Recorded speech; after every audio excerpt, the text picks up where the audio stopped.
hindi po tayo nakakapag-live at nakapag-vlog po dito sa ating YouTube channel. So magandang umaga po sa ating lahat. Opo, kung ano po yung nakita niyong title ay yun po yung ating pag-uusapan sa hapong ito. So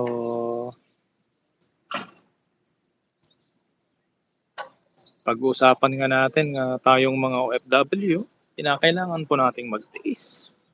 Tama po yan.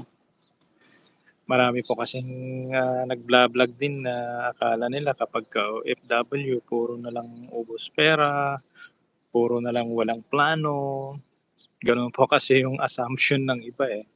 Actually, hindi naman po lahat. Karamihan na nga rin sa ngayon ay aware na rin sila kung paano pahalagahan ang mga kinikita. Kaya lang paiba't ibang diskarte pa rin tayo. So ang masasabi ko lang sa lahat po ng mga OFW at sa mga family po ng mga OFW, kailangan magtiis po tayo. Marami din po naman kasi talagang mga bagay na kailangan nating ipagpasalamat kay Lord at kinakailangan din nating diskartehan upang sa ganun ay maayos lang ang ating pamumuhay. Kasi una sa lahat yung ating kinikita kasi blessing yan kay Lord, eh. So, kailangan nating i-manage yan ng maayos. Napakaimportante kasi na ma-manage ang ating kinikita. At siyempre, yung kwan din natin, iniiwan na pang-allowance natin, pang-emergency natin dito, saan man tayo nag-a-abroad, ay kinakailangan pa rin nating magtabi-tabi. Although na alam natin na meron man tayong mga insurance, may company tayo dito, kailangan pa rin nating magtabi. At sa mga iba pang pagkakagastusan natin, di siyempre kailangan natin magtabi talaga mga kabayan, ano? So, 'yan ang buhay OFW. Laging sinasabi na kailangan magtiis dahil sa araw-araw meron tayong mga pagsubok. Araw-araw pumapasok po tayo na wala po tayo sa sariling bayan. Kasi may mga talagang pagkakaiba rin po talaga. Iba kapagka nandiyan ka sa Pilipinas na nagtatrabaho ka, pagka medyo masama pakiramdam, talagang puwedeng hindi ka pumasok. Ayan, hindi kagaya dito, kapag nandito ka sa abroad, hindi ka talaga puwedeng magkasakit lagi. Kasi kapagka sakitin ka, eh, wala po tayong mapapadala sa ating pamilya. So, it's good, praise God dahil tayo pa rin po ay nasa age na po ng digital age. Marami na po tayong na-a-access na mga information. So, gano'n na lang. Ano, kahit paano naalagaan ang sarili natin, of course, sa Lord pa rin at saka yung pagre-research kung ano yung mga dapat nating gawin.